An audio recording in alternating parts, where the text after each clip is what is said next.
Le balai des avions est incessant. C'est au tour du président du Faso de descendre de l'avion. Le capitaine Traoré est en Russie pour une visite officielle de 3 jours.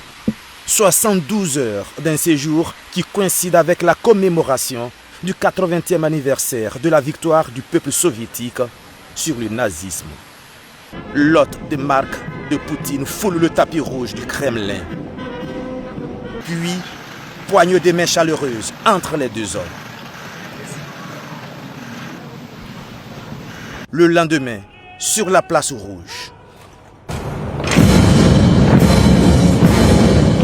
parade militaire grandeur nature, 11 500 hommes mobilisés pour commémorer le 9 mai 1945, la victoire au terme de la Deuxième Guerre mondiale, la grande guerre patriotique, comme le disent fièrement les Russes. Une vingtaine de chefs d'État sont présents, aux côtés de Vladimir Poutine, le Chinois Xi Jinping, le Brésilien Lula, le Burkinabé Ibrahim Traoré. Moment fort de la cérémonie, le dépôt de gerbes de fleurs sur la tombe du soldat inconnu, en mémoire des 8,5 millions de militaires russes tués entre 1939 et 1945, le plus lourd tribut de la Seconde Guerre mondiale. Les instants sont solennels.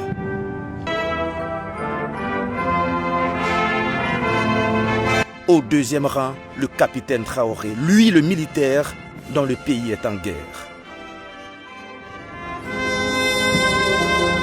Le salut est instinctif.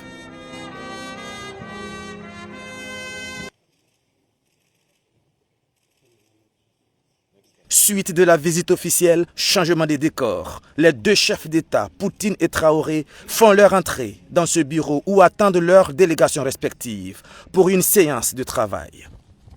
À tout seigneur, tout honneur, le président hôte commence en rappelant le poids de l'histoire, toujours. Je rappelle également la contribution dans la défaite de l'Allemagne nazie et de ses satellites. Plus de 30 000 habitants du Burkina Faso ont fait partie de la coalition anti-Hitler qui se sont battus aux côtés de la France auprès de Charles de Gaulle, du légendaire Charles de Gaulle. Le message derrière est subliminal et le présent s'invite. Ce qui nous unit, c'est la lutte contre l'extrémisme et le terrorisme. Il s'agit de restaurer l'ordre constitutionnel face à des groupes radicaux dans certaines régions du Burkina Faso.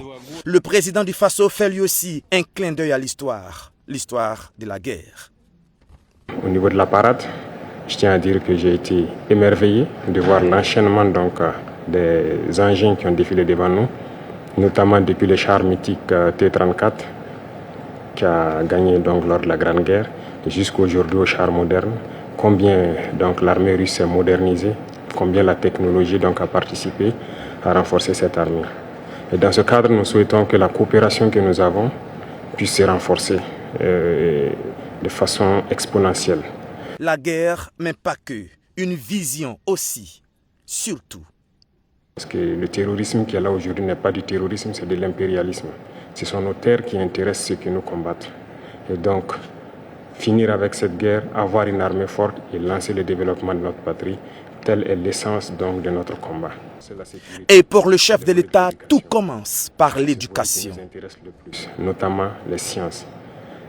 Il faut que la Russie puisse nous aider à former notre jeunesse, notamment dans le domaine des sciences, pour que nous puissions développer chez nous la machinerie, en gros. Que ce soit la machinerie qui va avec l'armée ou la machinerie qui va avec l'industrie. Parce que c'est à ce seul prix que nous pourrons nous développer au sein de l'Afrique. Pas question de tendre la main, juste un transfert de compétences pour un développement concret et réel. Ce message, il va le marteler face à la diaspora de l'AES en Russie qui lui a réservé un accueil enthousiasmé. Quitter cet état de théoricien et de créer quelque chose de palpable qui puisse être utile à la société. Durant ces séjours, le chef de l'État a multiplié les réunions. Rencontres avec les ministres de la Défense de l'AES, audience avec le président vénézuélien Nicolás Maduro et plusieurs autres activités, il a regagné Ouagadougou en début de matinée de ce dimanche 10 mai.